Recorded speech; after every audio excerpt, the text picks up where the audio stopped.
Pledge allegiance to the flag of the United States of America and to the republic for which it stands, one nation under God, indivisible, with liberty and justice for all. County Commission meeting Monday, September 8th, 2025, 12:30 p.m. Right off the public forum. We did have 2 emails that were submitted for public forum. How do you want to? Anybody want to read? Put them Are on they the 2 in the package? display. Yeah, one is from Tanya Siebert and the other was from Roger Holter. I've got them right here. I'd be glad to read them if that's appropriate. Yeah, I'll take a volunteer that wants to read. The proclamation last week put me through the ringer, so. This is from Roger Carl Holter. Good day, Tina. It has come to my attention that there's going to be a workshop to discuss the possibility of privatizing the docks at the county lake. Due to a previous planned trip, I have not been able to attend the initial meeting or the upcoming workshop regarding the matter of docks. I've owned a dock for 24 years in Stone Arch Cove. My dock is used extensively by the general public, and I'm very happy to see that use.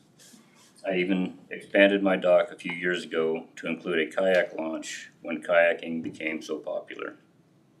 I understand that a few owners who recently purchased docks, in parentheses, at overpriced acquisition costs, feel they have people using and abusing them, and they think all docks should not be open to the public.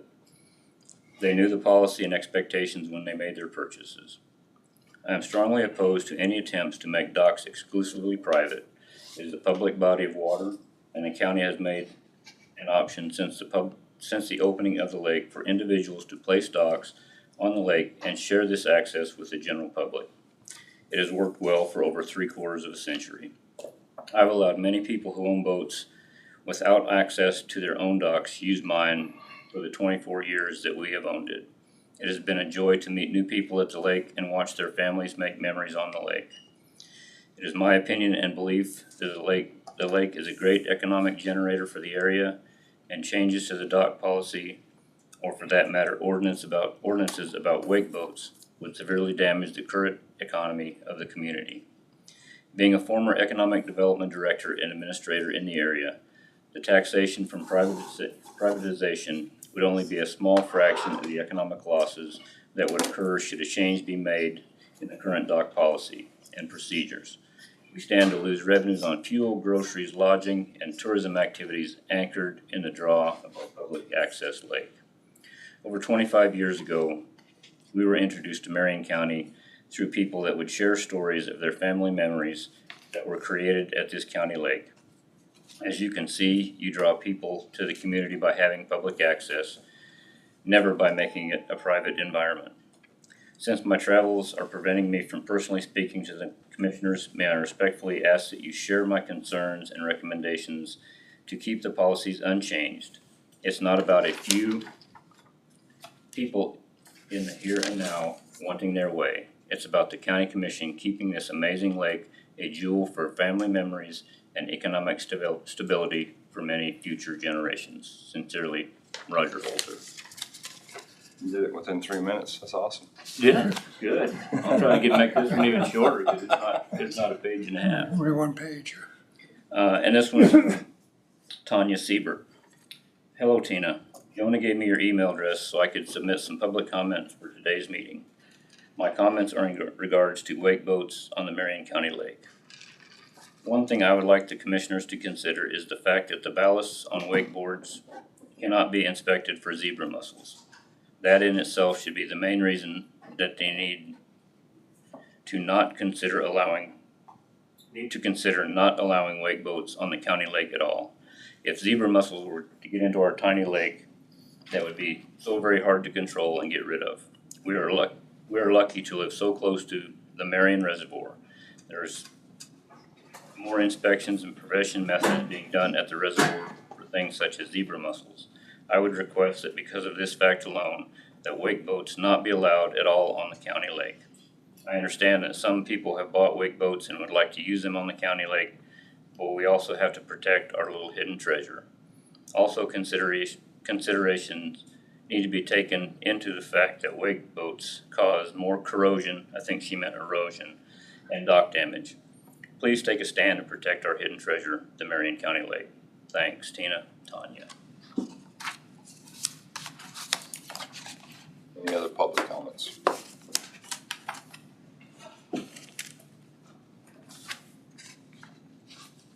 Seeing none, I'll go ahead and close it. Move on to the agenda approval. Is there anything to add to the agenda? I'd like a few minutes to discuss the parking out here. Want to do that just in the commission comment?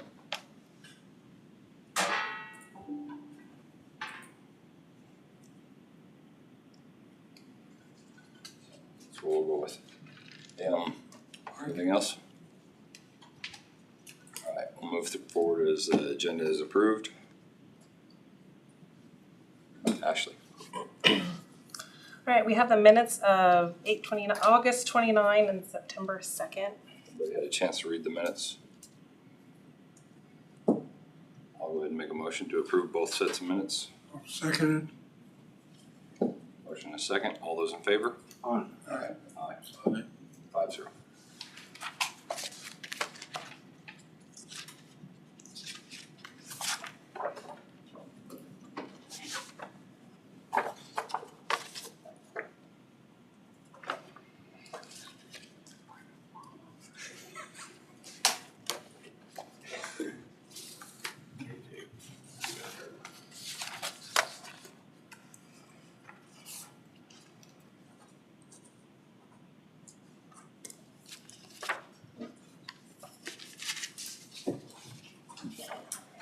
We have early checks in the amount of $61,129.20.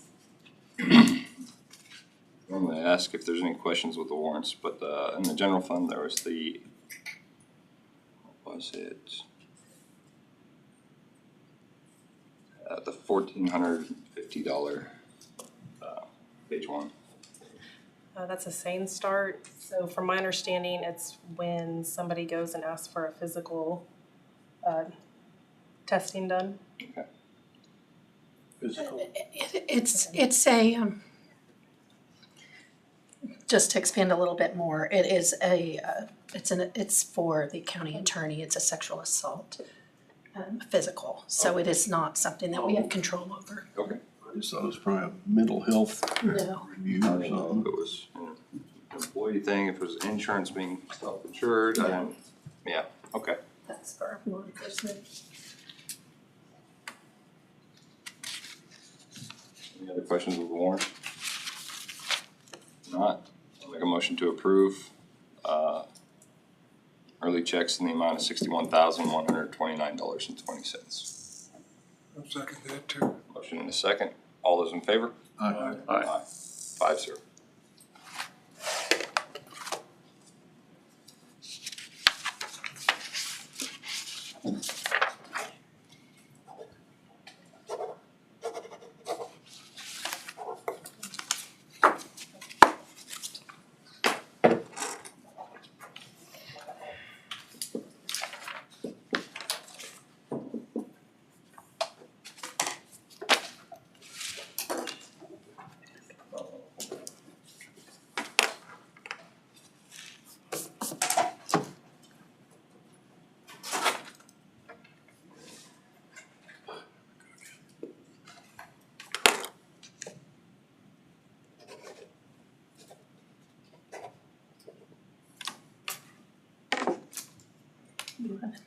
I just have one more thing. I got an email from Randy Jantz. He said that the Kansas Wildlife and Parks updated their late doe season for 2026 on those applications for that you guys approved for Clayton Jantz, Ian Bennett, and Tori Het. It just had to be determined on those dates. Those dates are going to be January 1 through January 11 of 2026, and he just wants permission for those dates for those three to hunt. See any problem with extending it? That's actually part of the 2025 season, so Yeah. I won't have a problem with it. Good by me. Need a motion? Yes. A motion to extend the extra dates for the Wales Forever? Kids? For the youth and disabled hunts. Motion in a second. All those in favor? Aye. 5-0. That's all I have.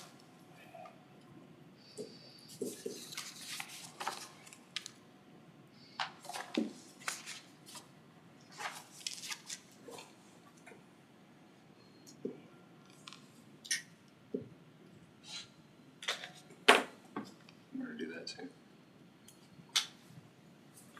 Okay.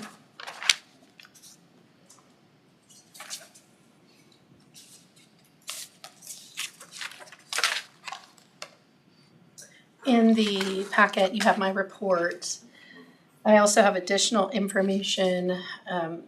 We did get word that both of the bridges that we applied for funding for through KDOT were not awarded funding.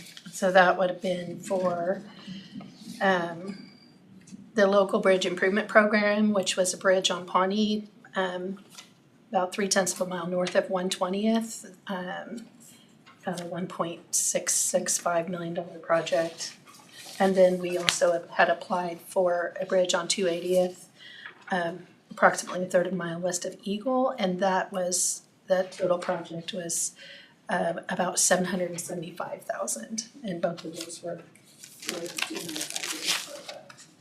for the next cycle. So just wanted to give you that news. When was the last time we were awarded funding on a bridge? I would have to look. I don't keep all of that in my brain. Pardon me? The last one was on Goldenrod there. West of 190. We did get one for that sounds right, for I think that was the last time. a pre-engineered bridge.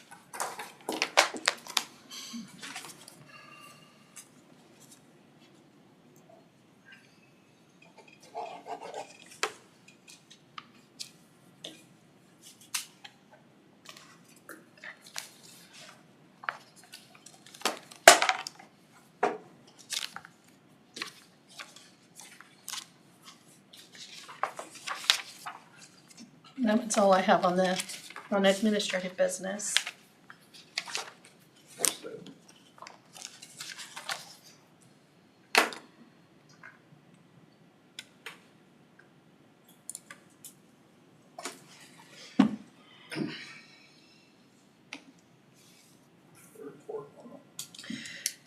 So there was a request for an after-action review for the blade removal. We are not really an agency that has direct, yeah. I did provide a report based on the information that was requested by Commissioner Dirks. That was my communication with through the website and by email. So I have provided that to all of you. Brad, I believe you were going to summarize your communication. I also summarized everything that I received from the sheriff and planning and zoning. In terms of the summary, from my perspective, there have been actually some of these are marginally unrelated to the particular blade removal, but in the aggregate, since August 21st, we exchanged emails, 3 of which occurred on the 21st of August with their legal counsel, Hope Whitfield, 2 more on the 25th of August, 3 more on August 29th, and 2 additionals on the 5th. And then there have also been follow-up phone calls on 8/22, 8/28, and 8/29 that went back and forth several times. So it was actually 3 separate instances with several phone calls involved in those.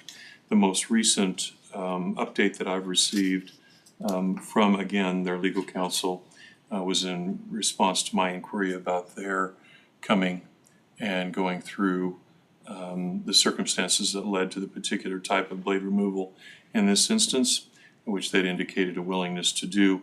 I was asking last week if they intended to make the request for an agenda item at this meeting, which is what prompted this most recent response. And I'm just going to read this one to the record because there's nothing particularly privileged about it. Thank you for reaching out. Here's an update on the work. On Friday, August 29th, we successfully completed the blade removal. The blade and any other debris have been transported to Garden City, Kansas for recycling. Excuse me. The blade will be ground into aggregate for asphalt, concrete, and new building material.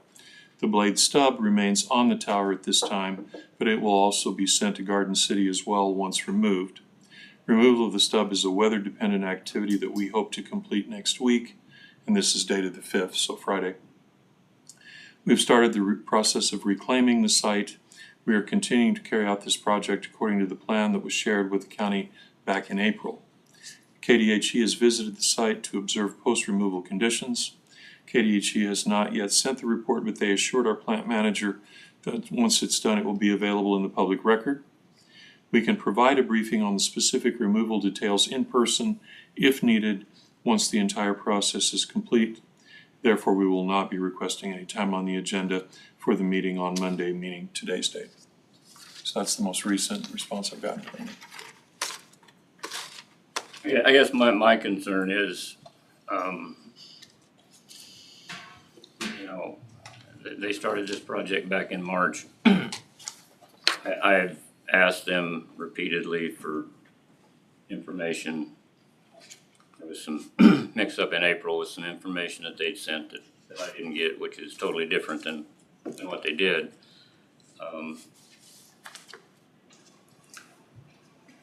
But I guess my concern is they contacted you on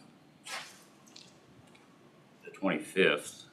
Through the And website. you didn't let any of us know what was going on till the 29th. Okay. I know that they knew what they were gonna do a long time before the 25th. On the 18th, they sent us a note saying they were gonna do an energized removal. And I guess my concern is the lack of transparency with Orsted.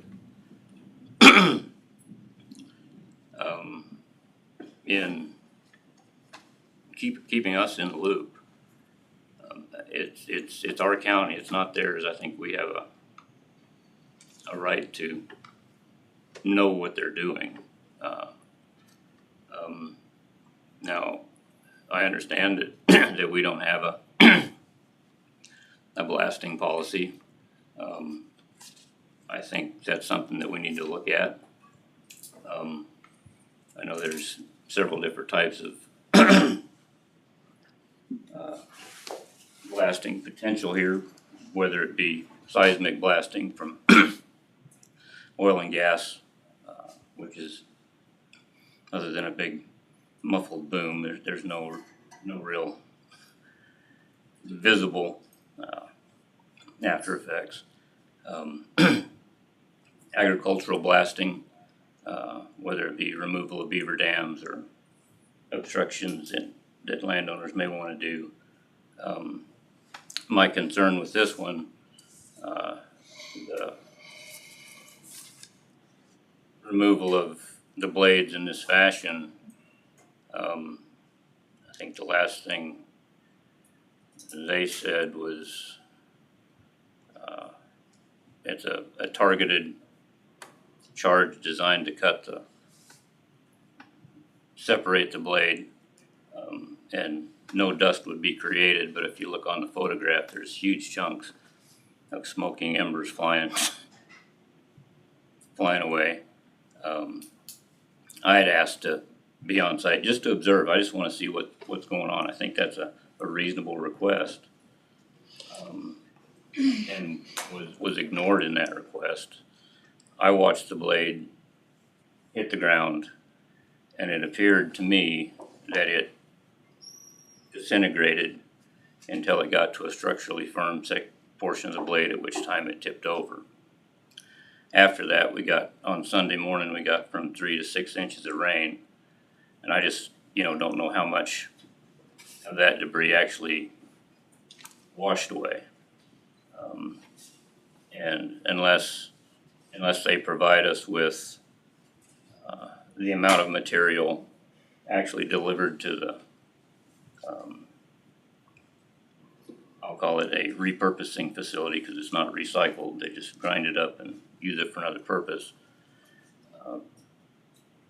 As opposed to what that blade weighed when it was installed. We don't know, we'll never know how much of that material has washed into Marion County. I contacted KDHE. They said, they cleaned it up. I think Orsted indicated that they were given strict guidelines on how to do it. When I asked KDHE what those were, they said, we just asked them to pick everything up. Without documenting what was actually removed, we don't know what's still out there. Now KDHE, of course, they say it's not considered a toxic material, so it's not regulated. It is unlawful, however, to dispose of any solid waste by open dumping. When I asked them, they said, well, we don't really worry about that unless it's tons and tons of material that's being dumped.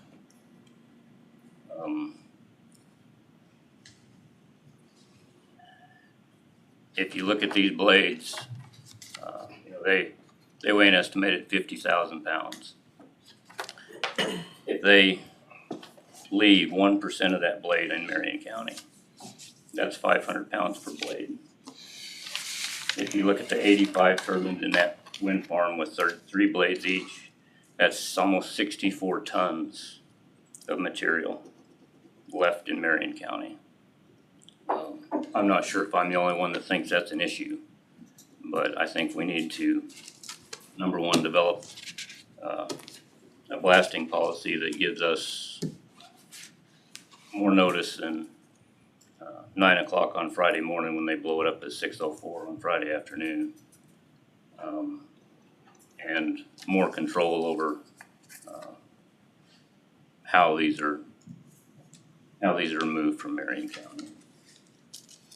If you add in the Diamond Vista wind farm, another 100 blades or 100 turbines with 3 blades each, that's another 70 tons of potential material, and that doesn't include blade replacements between now and the end of life. And I think I've asked KDHE, I've asked them for a copy of the inspection report, and I've asked them to look at their responsibilities under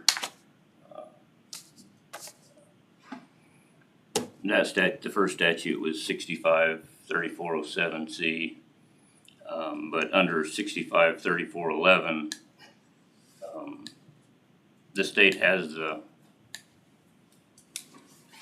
ability to order the prevention of pollutions or hazards if they determine that such activities are potentially harmful to the state. They can develop regulations to limit or control how those activities take place. And I've asked KDHE to look into that. I don't know what will come of that, but I think we don't need to sit back and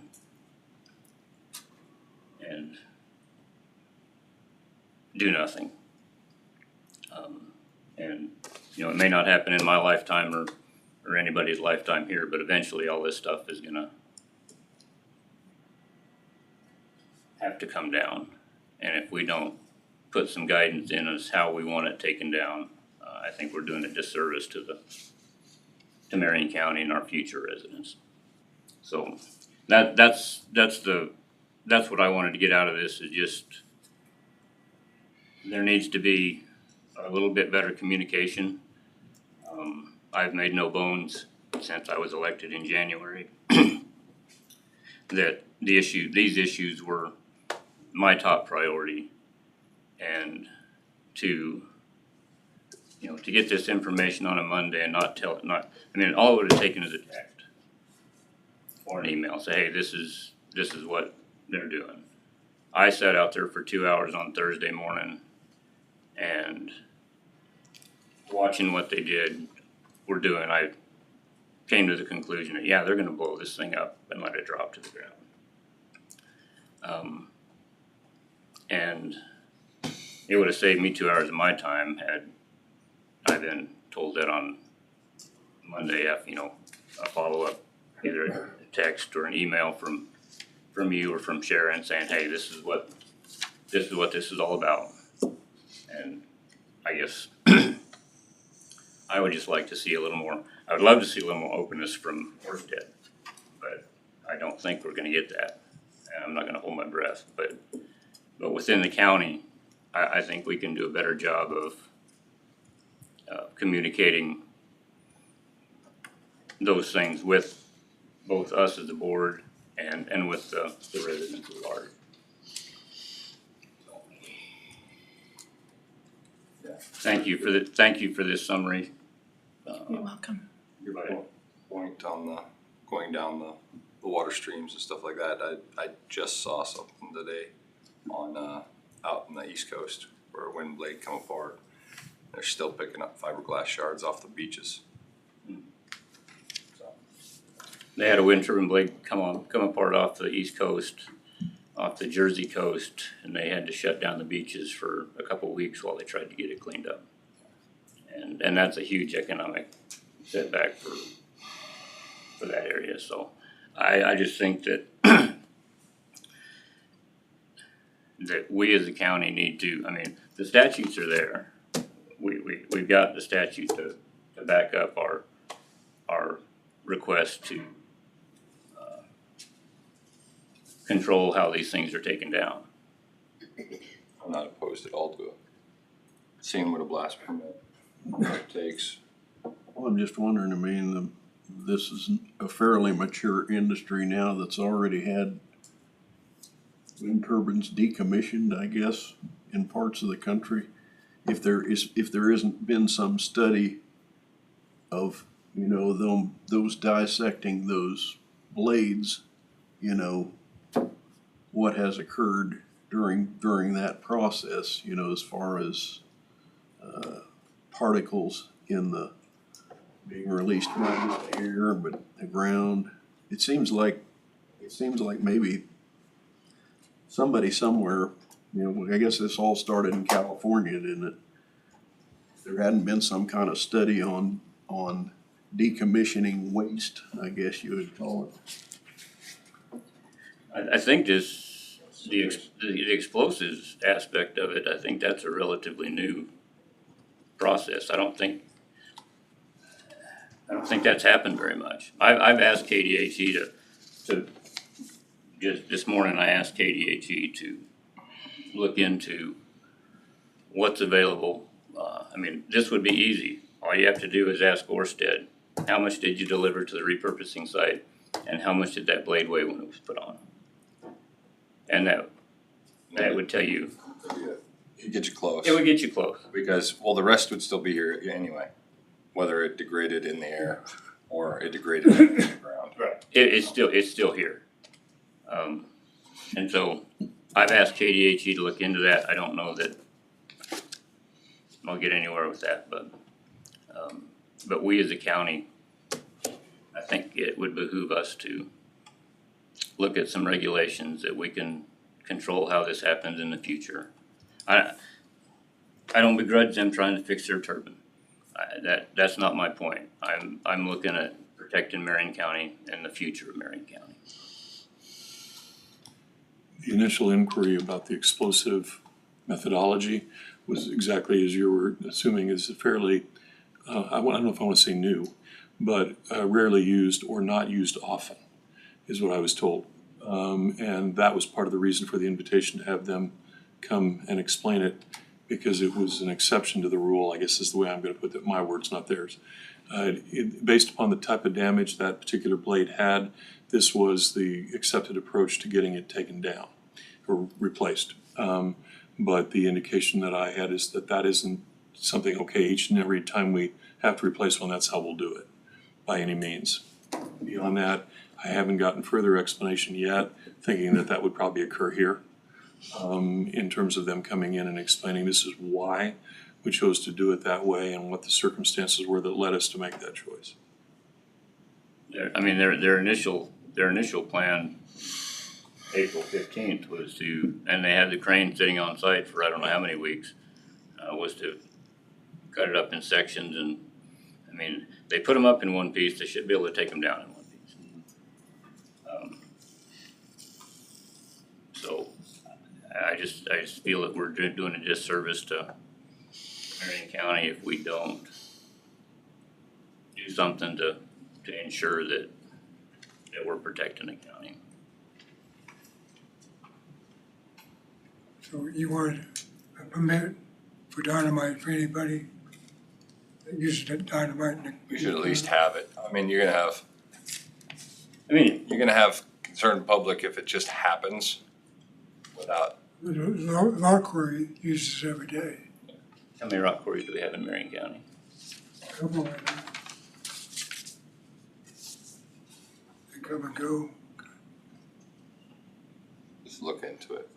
See how complicated and how much of a mess this is gonna be, or if we can do anything that just will create a debris of any kind.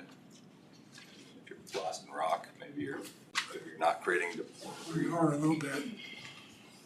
That's why you're doing it. But then you're also, so like, I get complaints every once in a while on if we know if anything's going on and it's just shooting tannerite. But, you know, they're concerned because there's a big blast going off around them, so.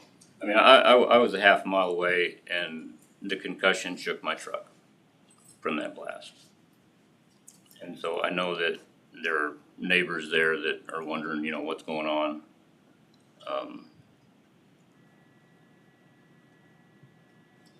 Yeah, I don't. And there can be, I mean, we have exceptions for everything, so I mean, we can develop a policy that, and all I'm asking for is, you know, notification, let us know ahead of time what your plans are. Yeah. And how you plan to mitigate these issues. And I think you could develop a policy that would allow for rock quarries to function. I mean, they would have a standing permit. You know, I don't know that they do much blasting in road construction in this part of the country. There may be some instances where they do a little bit, but I mean, you can accept those or work with those routine things.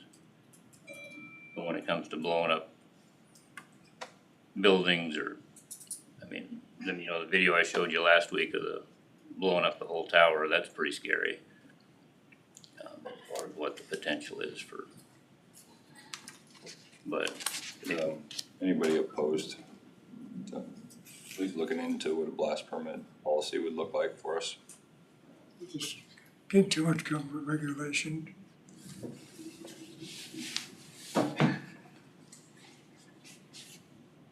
I'm not opposed to looking at what a permit. I fill them out every day. It's part of my It's business. hard every year. Yeah, like I said, there's gonna be special circumstances where somebody's gonna have to blow up something. Right. Wasn't too many years ago that they used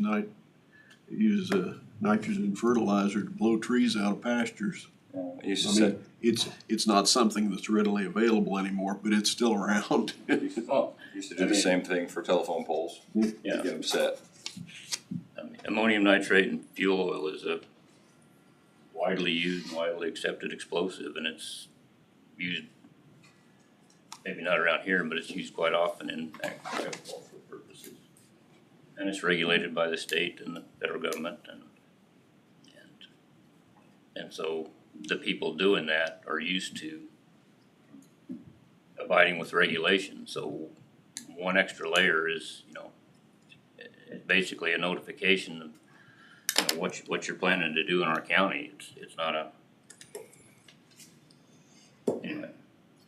You'd have to have something that'd have to have some teeth, though. Yeah, so I'm just saying, I'd like to see what something like that would look like.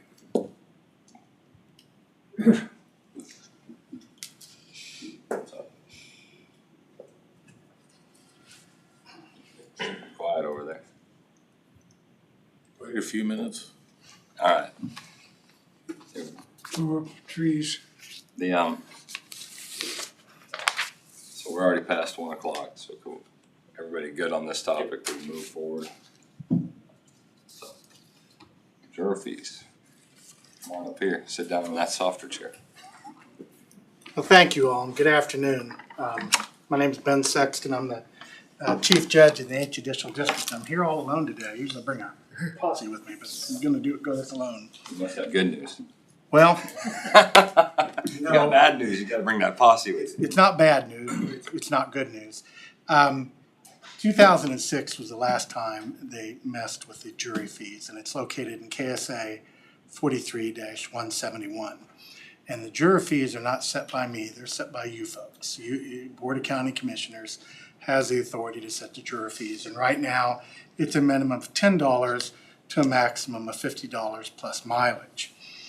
So in Dickinson County, my great clerk up there, Cindy McDonald, she says, I think we need to look at these juror fees. The last resolution we had here in Dickinson County was 2006.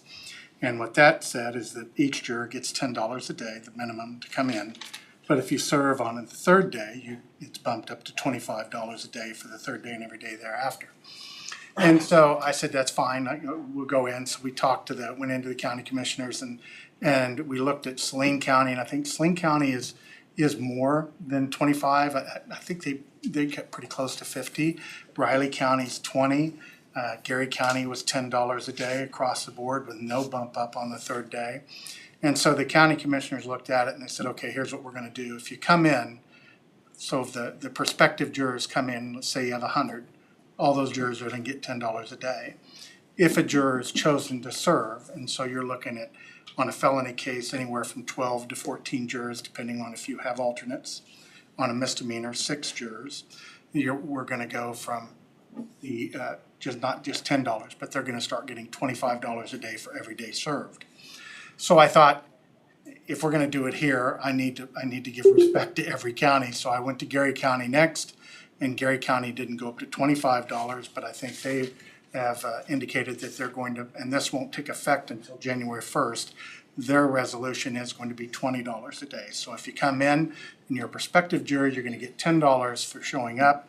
Any juror found chosen to serve gets $20. And Gary County made me jump through the hoops and said, well, go tell us how much that would increase our pay. So I went and pulled all the jury trials that we had in the last 12 months in Gary County, and I was able to determine if they were to get paid $20, $25, $30, here's what your added costs would have been for the last 2 years. I can't do that here because there hadn't been a jury trial in Marion County for over 12 months. And so the cost would you folks, depending on if you decided to do this, and I would certainly encourage you to do it, the biggest, other than parking, the biggest gripe that we get, and it's well-founded, is it's not enough money. I mean, we're bringing these people in. Some of them are self-employed, and that $10 a day doesn't as my old law partner used to say, won't get you a cup of coffee these days. And we always tell them, or at least I tell them, Abraham Lincoln said a long time ago, the highest form of civic service is jury duty, and it's true then, it's true today. So I would certainly encourage you to take a look at this and maybe bump that up a little bit. So your costs, what you'd be looking at, is if you're going to bring in on a normal case, if it's a 6 peremptory case, and you have to qualify 24 jurors, you're going to have somewhere between 50 and 65 jurors called in. And those jurors that serve, if it's a one-day trial, it's going to be 12 persons. If it's a felony, So the cost is gonna be, you're already paying them the $10, it's gonna be what it is above that. So if you pay them $20, your cost would be an extra $120 a day, if that makes sense. Misdemeanor case would be an extra $60 a day, depending on how much you wanna bump it up to. But it's to be paid out of the general fund, and I think in our line item, we have $3,000 that we place towards juror fees, and that's a little bit misleading. That certainly sounds like a lot of money, but if you have one level 1 or one off-grid felony, you'll walk through that fairly fast. I know in Dickinson County, we'll walk through our jury budget in September.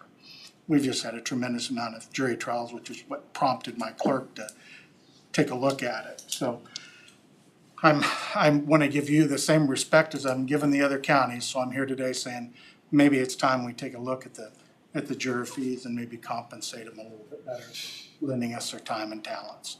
But it's 100% your call. I'd be happy to take any questions.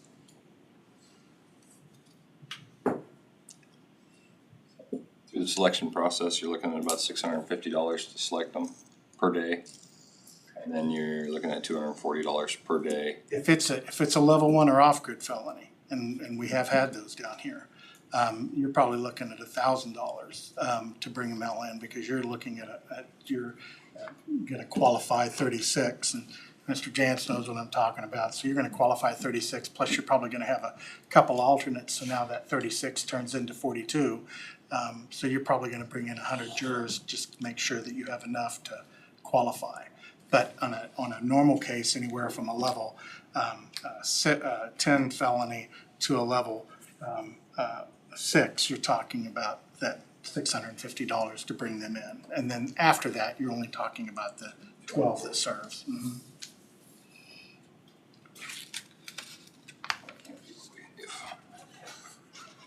Who writes the check? You folks, well, we put it in our line item on budget, and so we pay it up to that line item. We do the paperwork. Right, you'll have to do $20 for a check. Well, yes, I think that's correct. So we get done. Because I always tell them the check's in the mail. Good luck on that. I have them contact me directly, and have been doing this for 25 years. And one time in 25 years, a person didn't get their check, and they contacted me directly, and we got her taken care of. You say this is paid out of the general fund?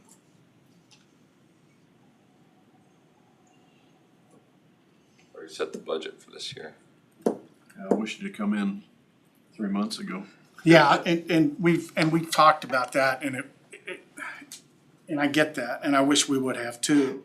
But it really, in the big things, I'm not sure that it matters. You folks you're the ones that set the fee, and it has to be paid out of the general fund. We have up to $3,000 this year. I can't tell you what the future brings here, but yeah. For the amount of money we're talking about, and for the individuals that come in and serve, I think I think that's why Gary County didn't do the 25. I think they went to 20. They were concerned with the fact, but they went ahead and did it for the next year. But they were concerned with the fact that the budget was already set, and they said next year when you come in, we're gonna address this a little bit better than we have now, and that's fine too. We can wait until that next year and bring it up again. That's You said we didn't have any jury trials last year, but what's Marion County kind of been averaging? You know, I had Clerk Helmer here, Jan Helmer. I had her go back and look, and she goes, I've gone back 12 months and we haven't had any. And I have an inkling on the last jury trial that was here, but it was probably been up to 2 years ago.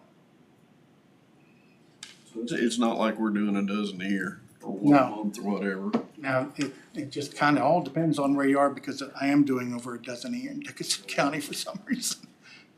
The 3,000, if we don't use it at all, does that carry forward, get added to? No, actually what it does is the clerk generally writes you folks a check back at the end of the year and returns the money to you folks.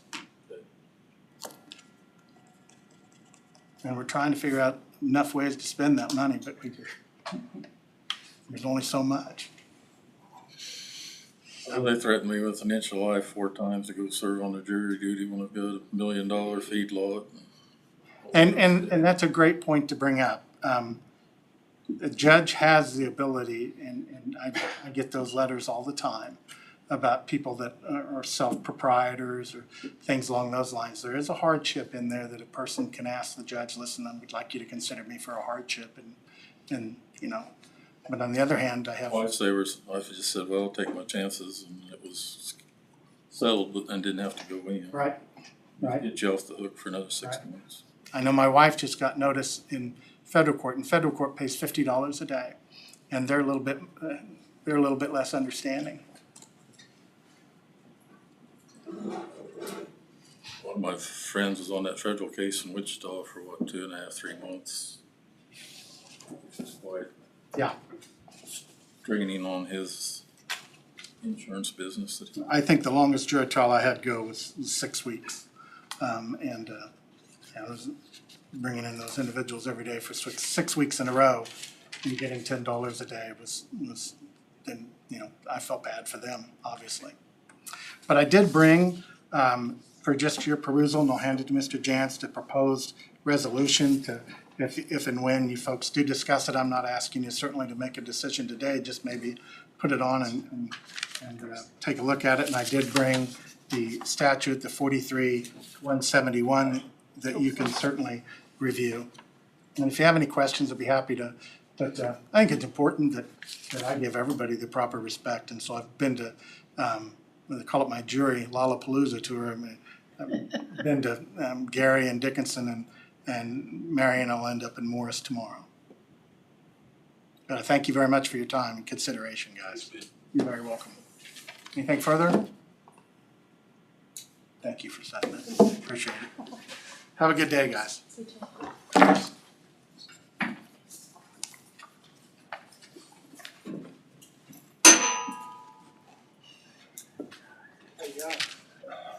Judge?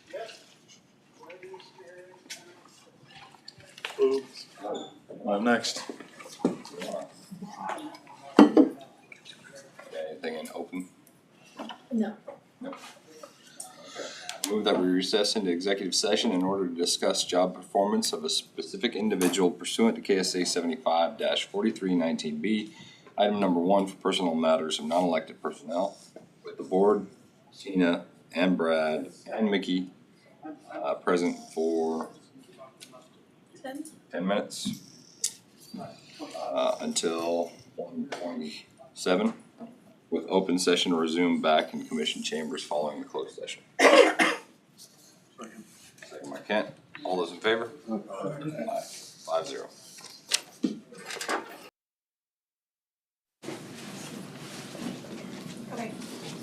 Out of executive session, no decision made. 10 minutes wasn't enough.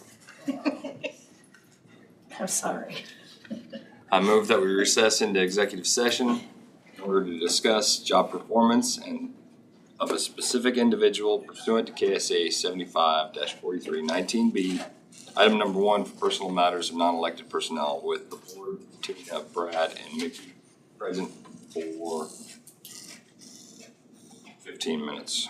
So return at 1:45 with open session to resume back in commission chambers following the closed session. Sorry, guys. That's all right. We used to it. By Kent. All in favor? Aye. 4-0.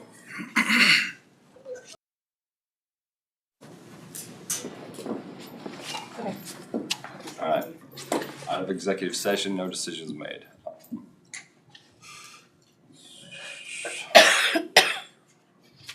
Next, personal discussion. Tina.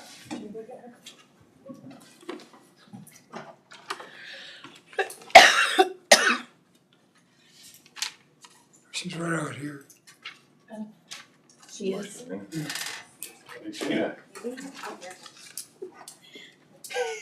Sorry. Did we chase each other around? Do you want me to chase each other around? Yeah. Playing hide and seek again. She went one way, I went with the other. So, you got anything in open? Do you have anything to report? Anything to report? Not really. We're cruising along on the current tax sale. Things are progressing. You got a better handle this year that it's gonna go off. Really excited because already the case has not gone up to district court, but we're already down to just 21 properties. So that's where we, ended up last year. So I think that's a good thing. I mean, to not have to sell many properties is my goal. So we'll see if we can get there. Yeah, we're working on distribution for September. It's matching up beautifully, so we're excited about that, getting all the money dispersed to the schools and the fire departments and the hospital districts. That's what we wanna get done, so. And it's gonna be approximately 3 million, distributing out in September, so. Yeah, that's about all I have for what we're up to.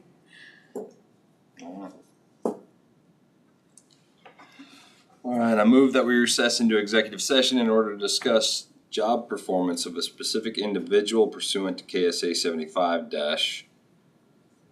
75-4319B for personal matters of non-elected personnel with the board, Tina, Brad, and Tina present for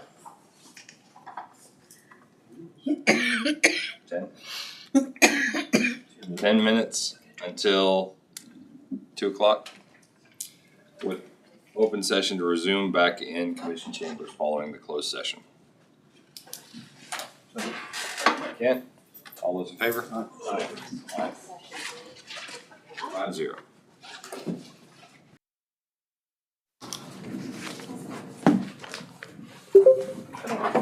Alright, out of executive session, no decisions made. We'll move on to the county councilor. And I think some of the stuff earlier, what we have in the work session covers the rest today. Okay, so, and Isaac's here. Been here. All right. Move on to our work session. So, docks and wake boats. Do you guys have a preference as to which one we start with? Whichever one you're ready and prepared. Either. Just start with the wake boats, I think. Maybe it might be a little faster. I have this. Is there any copies for everybody? I think. If not, I'll give mine away because We can make more. I don't. I have some too, if we need more. I got a couple. That will be We're kind of hit or miss. Sometimes I either don't have it or I have too much of it.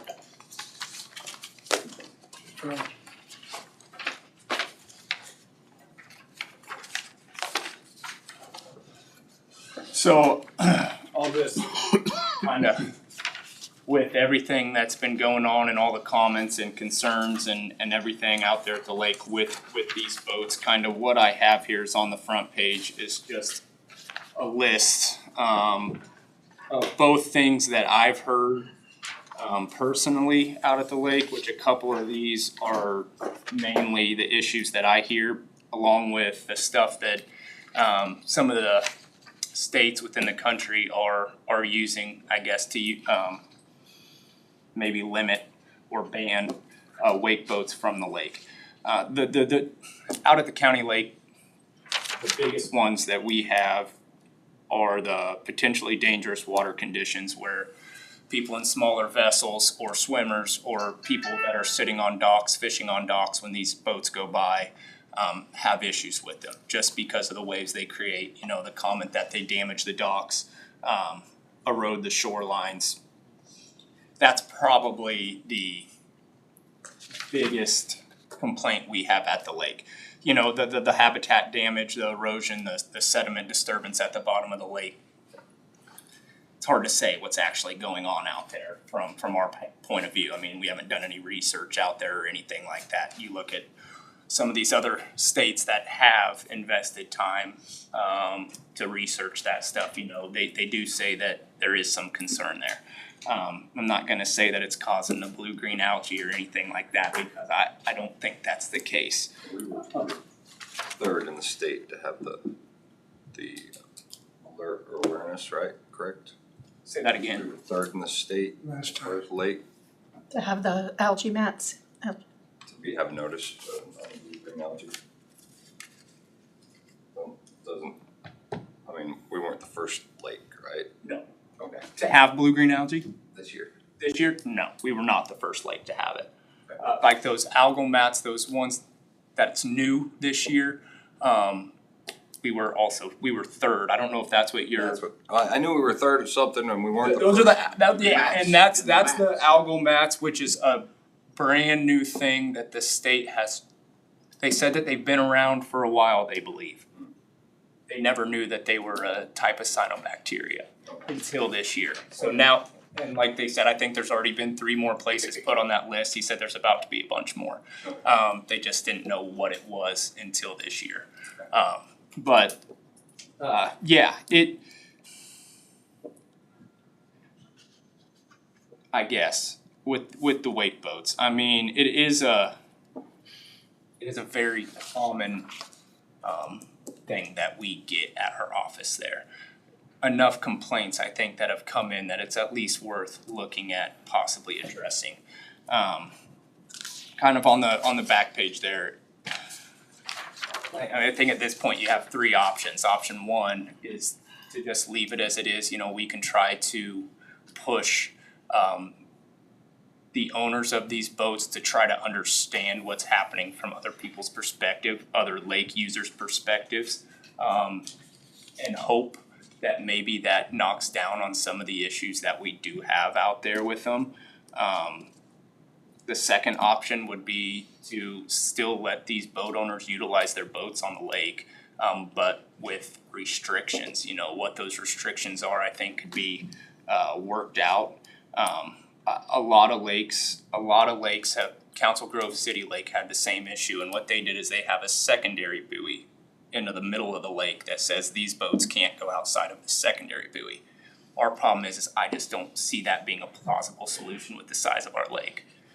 Especially on a busy weekend, I think it would be more dangerous than beneficial to anybody. And then your third option would just be to ban them completely. I'm kind of torn on that one because with all of those boats, I mean, they can be used in different manners to where, I mean, you can have a big weight boat out on a lake that's not causing problems by any means. Yeah, so I don't know. The 3 options here, I think, kind of lay it out as far as what we could possibly do if we wanted to do anything at all. But I do know that it has been kind of an ongoing issue here for the last 2 or 3 years from a lot of users out there. And unfortunately, every year that has gone on, there's just been more of them show up out there. I mean, I'll just start off. I'm in the camp, the middle camp. The restriction, but allowing the boat to be used for other purposes, for fishing or whatever everybody else uses the boats for. Right. Because it is an investment that and you can still enjoy the lake without and not be prohibited, right? So I'm middle camp. Kind of a no-brainer to me. I'm the same way. If you can't inspect those ballasts, sooner or later you're gonna get one of those little suckers in there. Right. It only takes one. I mean, are they gonna sign affidavits that they have never put that boat on any other body of water? Right. Because that's what you'd be faced with otherwise. Right. Well, and We would probably require it, or should. You know, and you don't wanna have to get into that either. Get your flashlight out and look inside. So, Back to the how to enforce it, I think, issue too as well, regardless of what we do. So. Right. And I will say, I mean, because I've seen both sides of it. I mean, I've seen those boats out there where they don't have ballast filled. And then you see those boats out there where they do have ballast filled. It's not hard to tell. I mean, so it's something that they would not be able to go out there and fill their ballasts up and us not notice. The wave size increases, 5 or 6 times. yeah, exponentially. Here's what I've been told. You can surf behind the boat. Yeah, That's why they call it a wake boat. I Yeah. didn't even know what a wake boat. yeah, it's not something that they would be able Without a rope. to do without. Do you think there's, like in past, maybe half a dozen that use it somewhat regularly? Yes, I would, and yeah, I would say that I think there's probably 6 that come and go out there. Not saying by any means that there's 6 of them out there every single weekend. I mean, a lot of times you might have 1 or 2 out there on a weekend. I mean, your holiday weekends, I think this year we saw 5 to 6 out there at one time, but it's also the same thing. You might have 6 of them out there, but one of them's anchored up in a cove just hanging out, you know, they're not all surfing. And a lot of them, when they go out there, they'll tube behind them, and that's also not a problem. It's the only thing that really causes a problem for everybody else out there is when they're surfing. How close they get to something? Yeah, well, and Even then, so you can start that wake in the middle of the That's and it the- goes clear out. yeah, and that's the issue with our size of the lake compared to these bigger lakes is the wave that those create from shoreline to shoreline all the way across the lake. There's just not enough room for that wave to disperse at all. So when it hits the shoreline or On the north half where that's narrower yet than the Yeah, south that's- by far. I mean, if you're in the back of a People have talked to me, most of their docks or issues are on the north half of the lake more than the south half. That's also true. You create a wake, you're shoving it up to the cove. It's just gonna Yeah. build and build and build as the water gets shallower and shallower, like just like a wave coming on the ocean. Isaac, have you talked to any of these boat owners? I've talked to a couple of them, yes. What's their attitude? They all understand. I mean, That's they, good. yeah, I mean, you know what I mean? They don't Yeah, that's necessarily like the thought of not being able to surf, but Yeah. they understand kind of the situation that we're in. 4 miles away and do It- it.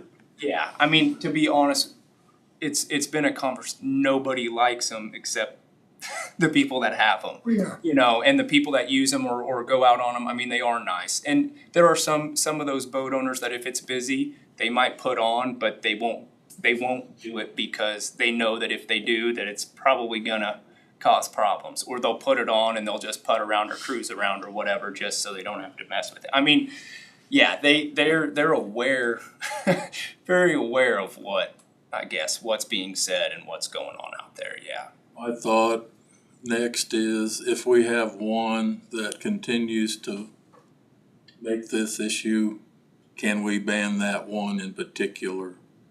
Do we Yes. have the legal right to ban Well, so, if they don't really follow our suggestions Right. or the courtesy of it, however we wanna? So as of how it would be now, which we've had to do in the past for other various reasons. So in order to put any kind of speedboat on the county lake, you have to be a Marion County resident. And with that, you have to buy a permit. And that permit is a sticker that goes on the boat for the year. So I mean, So we could just pull that We could permit. ban their boat completely if that's what it took with Yes. non-compliance or whatever you wanna say, just for the good of the whole situation. Right. That's the question I would. That as of now, that would probably be, I mean, as far as If we put that in place, that we can pull Yes. their. we could just pull their permit. If there was just continued disregard, Right. what we should consider as the right policy to follow. I would agree trying to put that in place. And then, I heard nothing out of you. Well, I like the first one with educate the boat drivers. And if they abuse it, we're gonna take it away from them. I understand what you're saying, but I'm at the second one, where it just basically is, you're gonna educate the boaters that they're not allowed to have filled ballasts. Yeah. And then if they violate it, you're gonna take away their permit. that's, One or two to be. that's my together. consensus of what we I need to just think you got too small a body of water there for those things. And like I say, Marion Reservoir is, 4 miles away, go do it there. we'll do it there.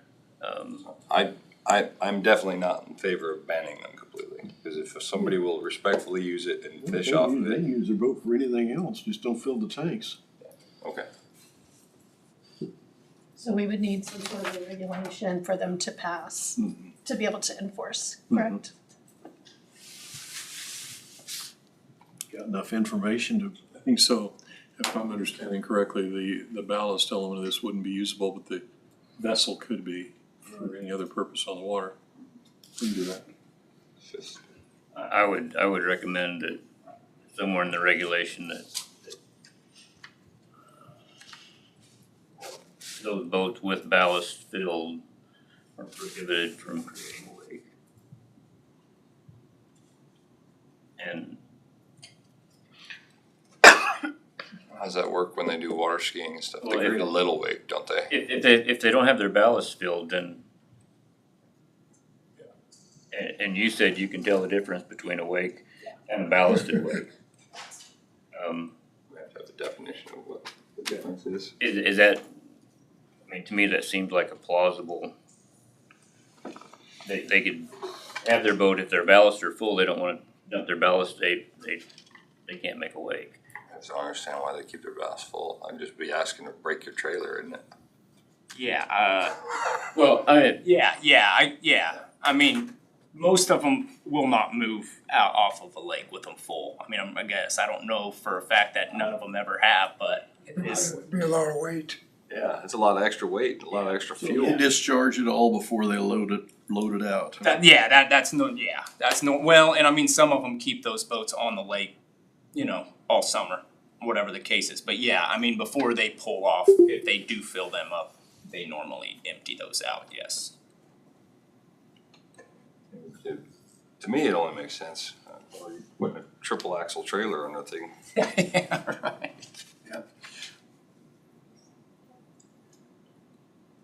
Rig. Yeah, well, something, whatever that looks like. I think that's, everybody's okay with a little reg and not too much. Alright.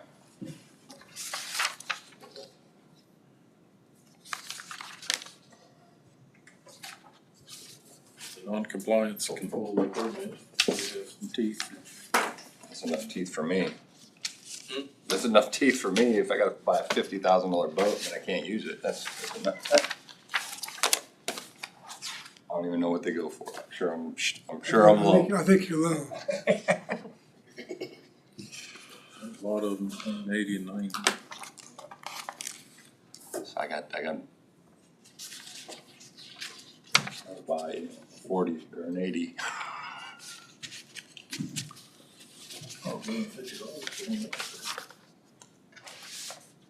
Are there any other questions or comments on the wake boats? I think we're all pretty well in consensus agreement in this one. Okay. Not really contentious on this one.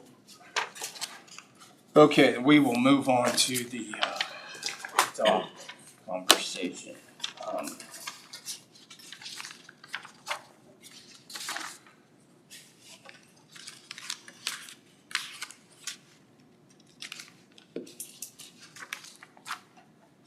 So this is just something that you guys had last week with the survey results, and then I have a lot of thoughts and questions and things like that on the back. And then, here you go. The next thing that's here are some of the lakes that I have spoken with and talked to that kind of have a similar situation. These lakes that are on this list are lakes like ours where there are no property owners. This is a different one. I'll pass mine down. No, I think you just handed it off. I Oh, okay. think everybody, Get the second one. We need two more. There's another one. there's a whole set.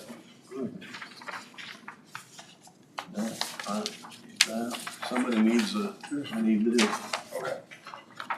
Okay, that's, you all guys take one.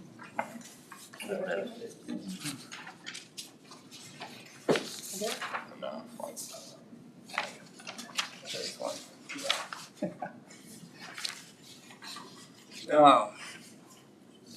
So starting with we've kind of talked about this before, but starting with the survey, I think everybody's on board with the fact that the majority of the dock owners prefer to keep things public. From my conversation with them, the main reason for that is one, at one point, either they used those docks or they have friends or family that uses those docks. The other thing is they don't wanna have to pay a fee. They'd rather just let the public use them, clean up after them, and I guess that's their payment. On the flip side of that, the ones that do wanna privatize, it's hard to argue with them about it because I completely understand some of the frustrating things that they have to deal with. We deal with them on a daily basis with the park as well. What it really comes down to,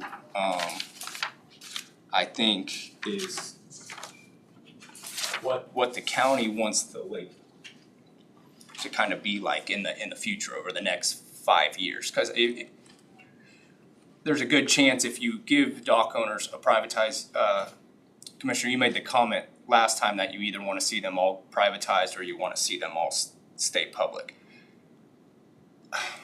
I kind of feel the same way on the matter for multiple reasons, but if you give them the option, there's a good chance in 10 years down the line, you think, okay, there's only gonna be 5 or 6 that privatize now, but 10 years down the line, there's also a chance that every single one of them are gonna be privatized anyways at that point because people sell, other people buy, they change, whatever. The other fact is for her, and keeping track of what docks are private, what docks are public, the taxing of the docks, I don't know what you do in a fact where you have a dock with 5 different owners. So why would it be the same like a house? You got 3 families living there or one, the taxes are the same for it. Right. You charge by square foot. Okay, well, So and then policing it, you're used to seeing one dock owner and they're on their dock, but then they see somebody else and now you're harassing them, but they're the family member. yeah, okay, so and then that brings up a whole nother thing. So on the list that I gave you, there's 3 lakes. There's Lake Myola, Wilson Lake, Canopolis Lake. So all 3 of these lakes are set up, they're not county lakes. Myola's a city lake, so that's gonna be our closest, but Canopolis and Wilson, they're core lakes. But they do not have any homes that own any property down to the water. That's the hard thing here is you can look at Council Grove City Lake or you can look at some of these other lakes. It's not really the same because those homeowners own that ground down to that shoreline, where out at the county lake, they don't. You can see there, it's kind of a wide range of things. I know at Wilson Lake, speaking to the gentleman that runs that, Wilson actually went through to get rid of all the private docks. He said it caused a huge problem, so now what they're doing is they still have those ones grandfathered in, they're not allowing any new docks, and they're actually refusing dock owners to be able to upgrade or build onto their existing docks. Almost in hopes of getting rid of them. And it's the same, they're charged an annual fee, and then they're taxed for private property on those. Canopolis is also a core lake, they have 2 coves that have private docks. Kansas Department of Wildlife and Parks actually leases that section of the lake from the Corps. So the state is in charge of that section there. There's a campground that they're in charge of, and then these docks. They charge a fee. It's based on square footage. Their dock size limits are quite a bit larger than what we allow out at the county lake, but they're in the same spot. They're not allowing any new docks to be built. Their annual fee, she said, ranged from about $1,000 to $1,500 depending on the dock. And then on top of that, they're taxed. They have an annual contract agreement that they go through each and every year, and that's how they operate that. And Lake Myola is the last one, and it's a very similar. They actually have a water lease agreement. Says that dock owner owns that walkway, that dock. All 3 of them patrol that in the same way for that reasons that you gave. they do not do anything unless they are called. So if they drive by and there's somebody down on that dock, they don't question them, they just leave it be. It's up to that dock owner to then say, actually, this person shouldn't be down here, and then they call in and then something is done about it. Because of that exact same thing, it's impossible to know who has permission, who doesn't have permission, who's part of the family, who's not, without going through a whole procedure. Cause if we go down there and you say, well, I got permission, then you, I guess, are then responsible for calling the dock owner and asking if so-and-so has permission, and it just kind of turns into a game. So that's, all three of them operate that exact same way. You have to have a helper to help you do that Well, and, cause that, I mean, and that weekends. that would be a concern, is how do you know, this dock's private and you don't know who's down there? I mean, keeping track of who that is and do they have permission, do they own that dock, know that dock owner, all of that. So they just leave it up to the dock owners, and if that dock owner goes out to their dock and there's somebody down there and they don't know them, then they can then call and then something can be done about it. Start the enforcement of it. Yeah. Trespass on it. Your other thoughts on the back page where it's multiple interested in buying dogs willing to move, follow current rules, is meant to get a dog, but that doesn't have nothing to do with getting more dogs. No, that was a deal that we were having issues with at the time, with current dock owners trying to lock up docks or keep members of the public off of their dock when they do not have reason to do so. We had a few that we were having issues with that, so that was just a deal that we were working with at that point, cause the docks were still public, but we were having signs put on things that said private property, keep out, or So at this point, we're still not wanting to allow any more than rooms as far as we know with this change. Anyway, it'll be coming to, there won't be any shoreline left. Just a question.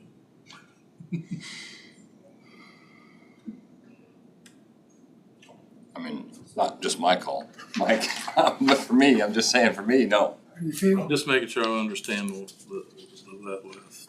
And then one thing to keep in mind that, I don't know that we've really talked about this in the meeting, is that the docks right now, because they are for public use, they are not taxed.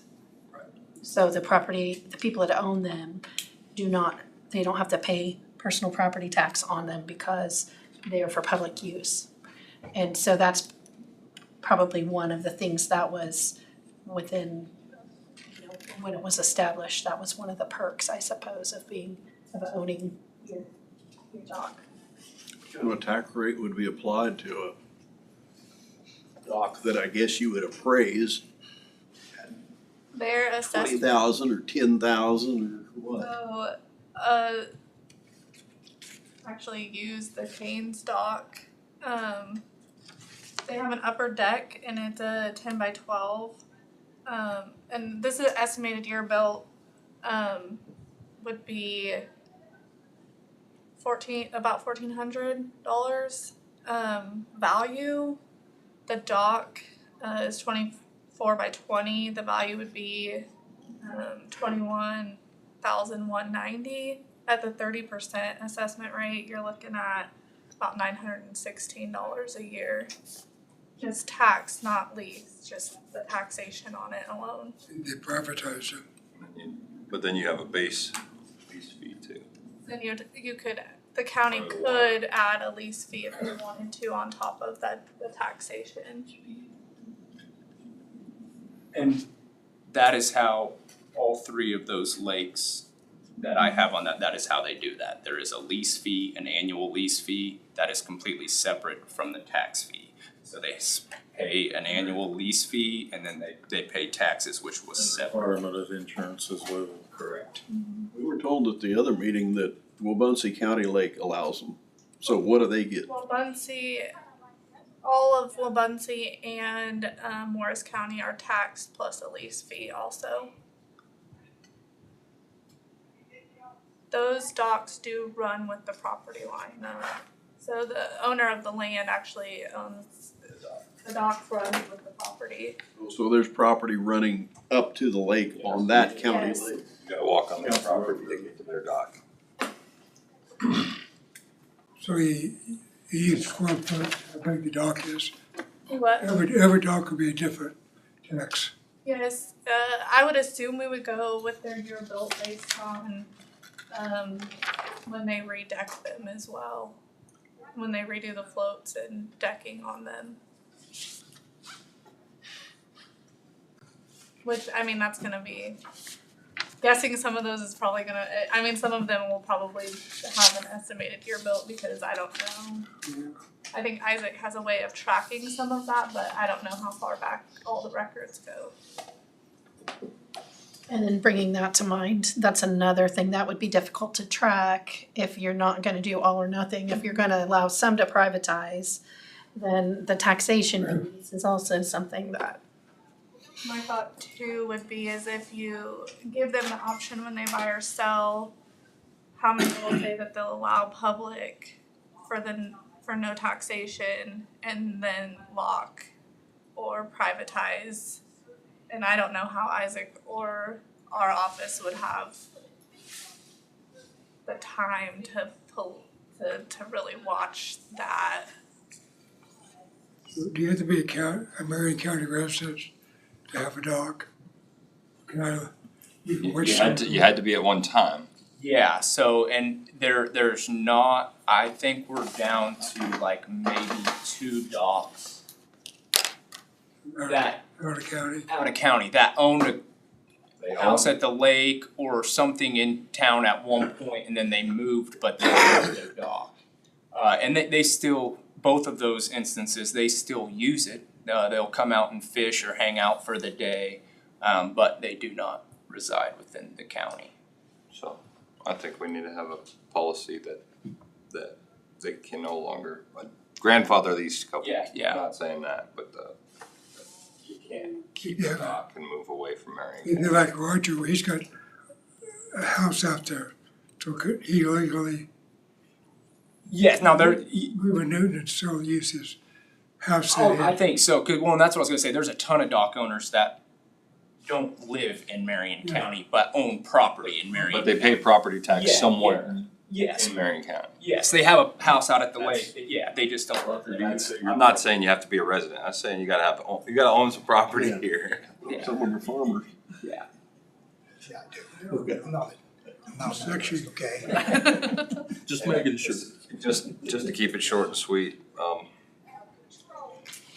me and most of the people I've talked to, other than a few that have called me about from the lake, there's no interest in this. It's public docks, public use with, as long as the owner wasn't there when they bought them, that's what they signed up for. They knew that. The whole county pays taxes, it all gets contributed. Most of my constituents don't live at the lake, none of them do.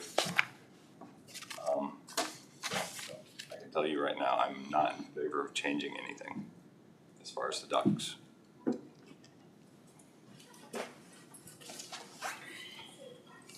I concur.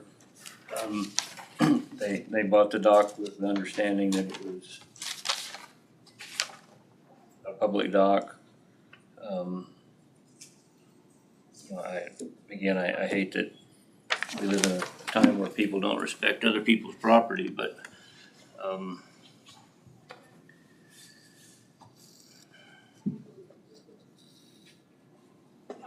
you don't have time to drive around the lake at 1 o'clock every Friday or Saturday morning and Well, and that, yeah, right, and see who's on the docks partying and who's not, and,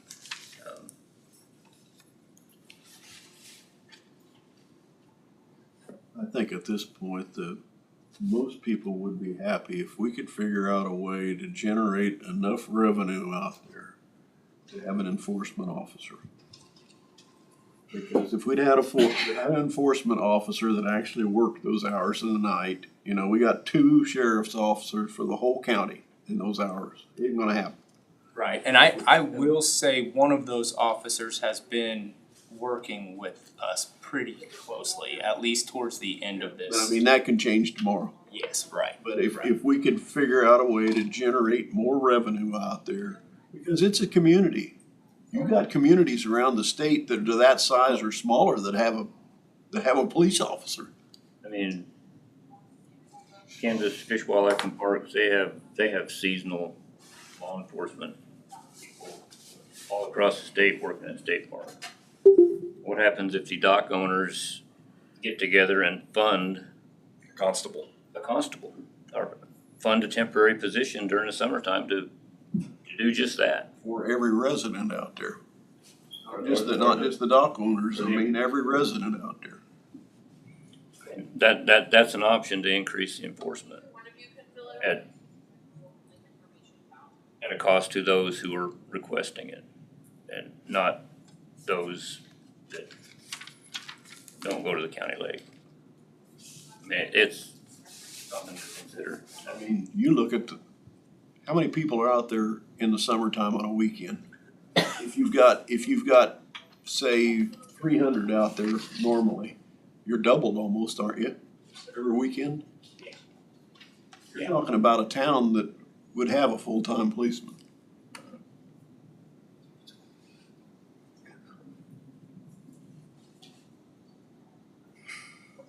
And if that, Those are all solutions that they and can if that take was- up with their improvement and district. if there was some way to get an agreement on that, could that be done through an assessment? I mean, that'd be the easiest, if there was total agreement on it, rather than Isaac sending out your statement for the year. Yeah. For law. That's it, 'cause I mean, I'm gonna say 85 to 90% of our problems come at those times. I mean, during the day, We when, yeah, can't expect you to be when we're there, it really hasn't been too bad. And I do think, you know, I know that there's mixed feelings about it. I do think the signs that the county provided have helped a lot. 'Cause I know that there were people this year at 11 o'clock going around the lake. There were way less people on the docks at that point than there had been in the past. So some people are reading those signs and following what they're saying, but yeah, how you stop It's that. cheap deterrent to some of our problems. It's an education too. Yeah. I mean, not everybody's, I mean, Well, and this is also the first year that we've done it, so we kinda knew that, or changed that, so we kinda knew that there would be a little bit of a curve there as far as before people kinda understand that there had been a change there. But yeah, I mean, as far as stopping something from happening on the docks completely, it's just, I mean, I don't wanna say it's never gonna happen, but it'd be Our extremely. only next deterrent is the motion type lights that will come on and be bright enough to deter after dark activities, especially after 11. Right. And what that percentage of deterrent would be, That means you can't use the dock at night because there'd be too many bugs. well, Yeah, I mean, your dock owners might wanna use their docks Yeah. in the dark. Yeah. have to be red lights. Oh, no. it can be turned off, but I mean, it's a deterrent when somebody ain't there. And it's only, light will be the only deterrent. Let's get you a quiet boat where you can cruise around at night. Not be coming.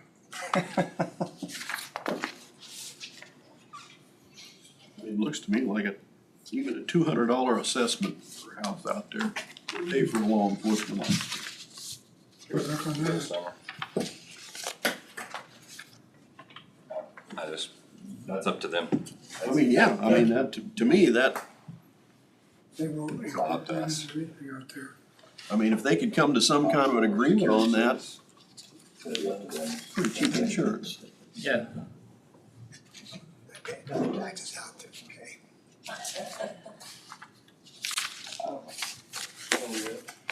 Some might argue that they pay taxes for police protection, and that if you require them an additional assessment or fee for police protection when they're already paying taxes for that, that could be viewed as double taxation, which is not something we can do. So because they're within the county, they pay for police sheriff's office. Private, it's, So, But they're asking for extra. That's kinda like me paying a trash fee. yeah, Then I just pay think for that a you would trash have service to come to, pick up my trash. I just think That's you'd not have double to, taxation. you'd have to be careful if that, and keep that in mind. And that, but Yeah.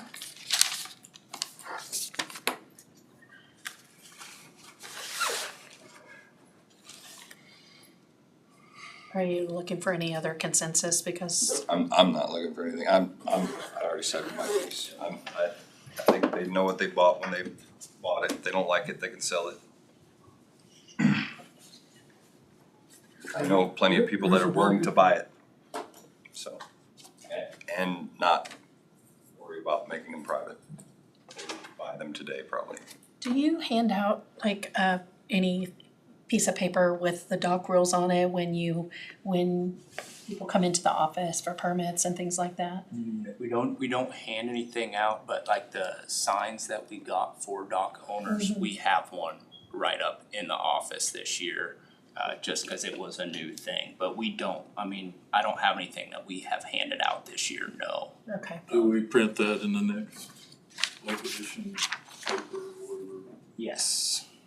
Pretty easily, Has- yes. Let's put it in there, would be a good thought there, so. And big enough and bold enough that somebody will recognize that. Would be a thought. In our next, when we print the next Yeah. session. If you wanna do that, I think it'd be good.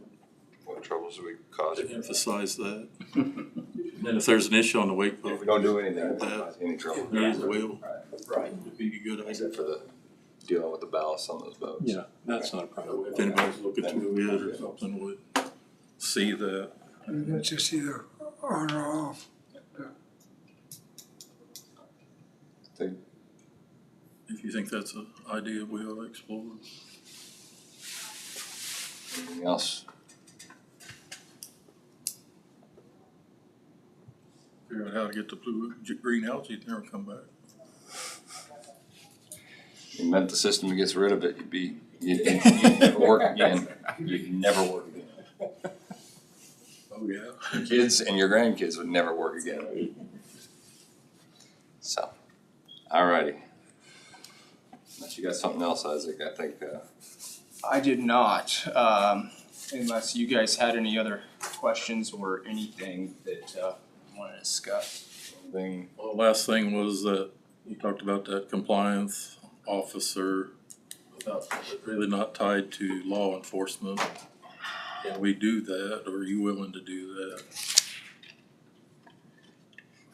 yeah, Our budget, Can we do it? Yeah. There's a question of cost. and willingness. Mhm.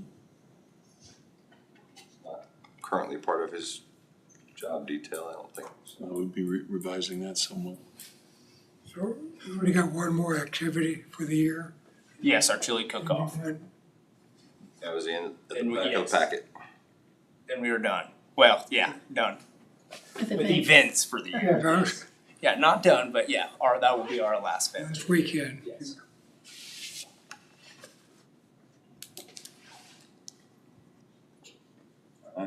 Okay. We're done. Brad gets to work on writing up how that ballast deal is gonna be, and then we'll pick that apart. take that up and vote to approve it, amend it, or whatever. I hope they don't vandalize your personal view. Thanks, folks. Thank you. All right, any commission comments? Mike had one. Do that.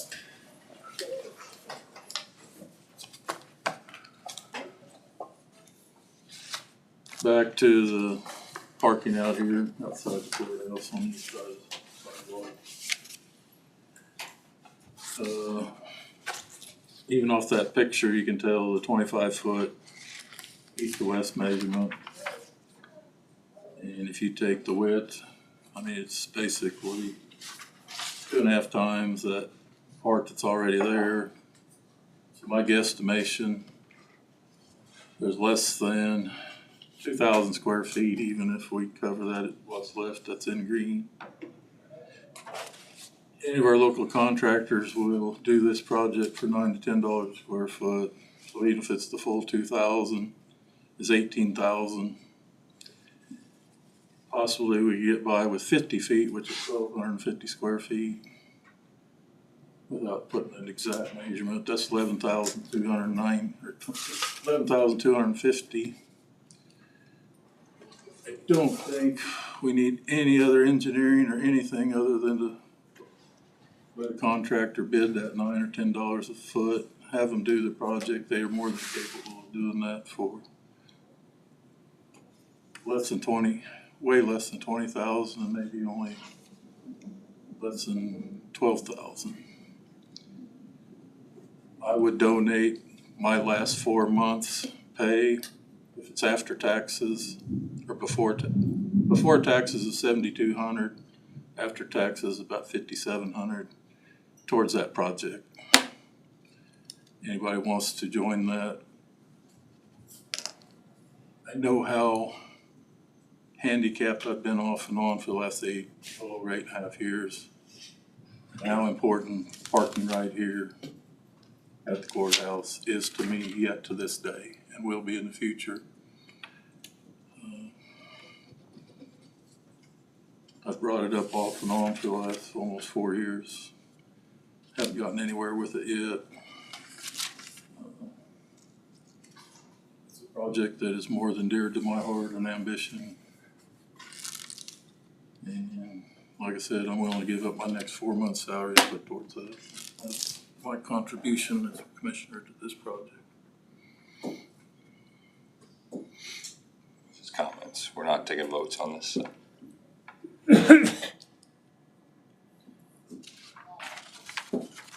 Any other commission comments? But, lunch over at Hillsborough,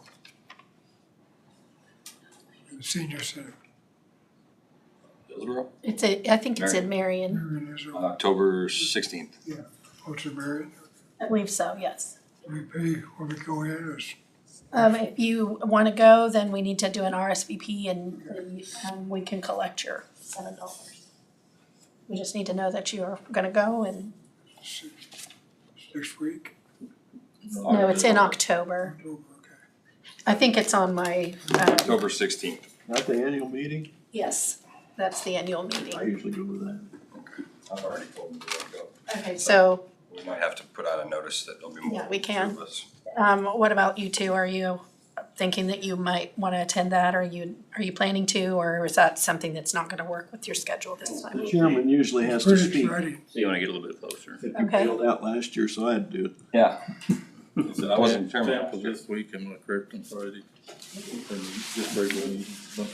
The night, September 19th, I thought it was. Sorry. You can blame him. Pull up my, I'm getting after you. all the way already. That's right. That's right. It was I might have taken that off. between a cousin's wedding and then our normal Disney trip and then this, it was like, I got a day in between all of them, so it worked out perfect. Yeah, took it off. You have to speak this year. September 19th, the MCC meeting will be held in Tampa on September I didn't 19th. say what I had to speak about that.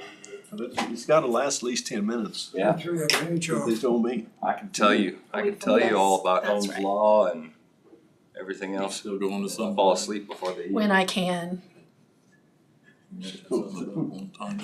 Yeah, I did go to, I've been to one, I haven't, I'm not sure about that particular one, if I'm gonna be able to go to that. Any other commission comments? Motion to adjourn. Second. All those in favor? Aye. 5-0.